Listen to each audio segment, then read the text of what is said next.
So the Shadowlands is a place where you have come back from the dead. Your character died long ago in Battle of the Shade, and you were pulled into the Shadowlands as one of the lucky few that has a second chance at life. You have not made it to the plane of death yet, but you are on the edge. Think of it as like the river Styx.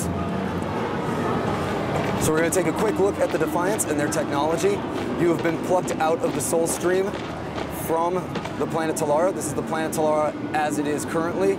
It is under attack by Regulus, the god of death, and this is the stream of souls that you have been plucked from. These are people that have died from the Battle of the Shade up until now. These are people currently dying on the planet. So we're going to take a look at the technology that the Defiance have. It is all driven by Source Stone. Everything from the ward that allows them to keep a foothold in Shadowlands to their generators, their observational equipment, weaponry, everything is powered by Source Stone, even the equipment that has pulled you back from death. Here is this is your starting experience. You're going to learn the ropes of your character and claw your way back to life and make your way to Telara. Here we've made it from the Shadowlands to Telara. This is an area called Free March. I'm going to see if I can find a rift event around here, because we don't have a ton of time. So you can see some of the beauty of the world here, some of the high-level art bar that we have all around, from characters to the world that we've created. Let's see if I can jump to Stonefield. Ah, there we go. Lucky guess. So here I am in Stonefield, sort of a Highlands influenced area. And here's a death rift that has opened itself up upon the world. This is a dynamic event. This was not placed here. This is not a permanent structure. This is something that has spawned randomly in the world. And you can see it's actually changed the world around it. The world right here used to look like the area over here, but it has actually been tainted with death itself. If I walk into it, you can see that the lighting changes, the mood changes. The ground has changed, the plants have changed, and up in the sky is a piece of the death itself trying to come through the rift. A death rift is a very social event. It's a social dynamic event where we want multiple people to come together and enjoy the experience.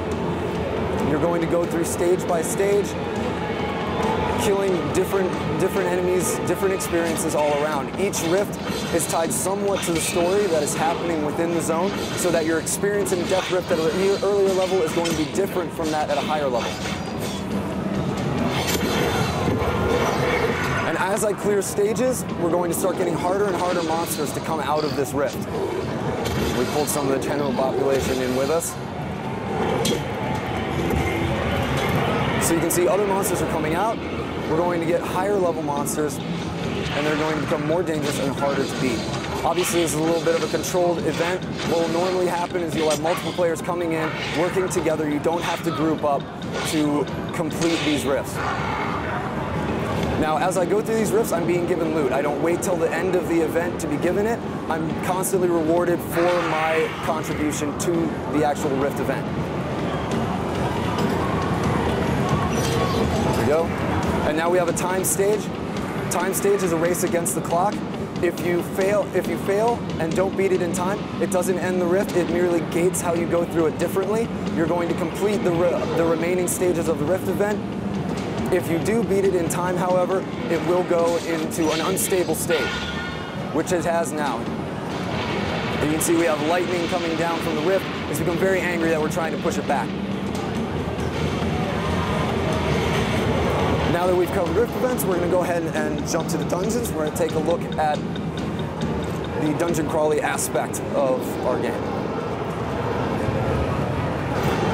This is some of the familiar that people might experience with regular dungeon crawls, but as you level up, they will progress with you. You're going to be able to come back at different times and experience different events. You're going to be able to have other bosses, other loot, and it's going to be a different experience each time.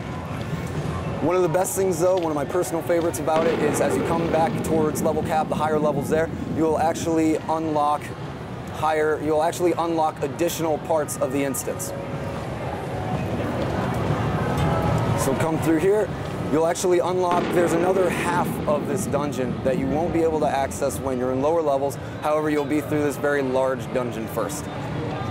You'll have new bosses, new experiences, and we'll even have other events that happen as you go through them. So, quickly, that's Plains of Telara from A to Z in a very, very short summary. Once again, this is Rift Plains of Telara, and our release date is early first quarter 2011.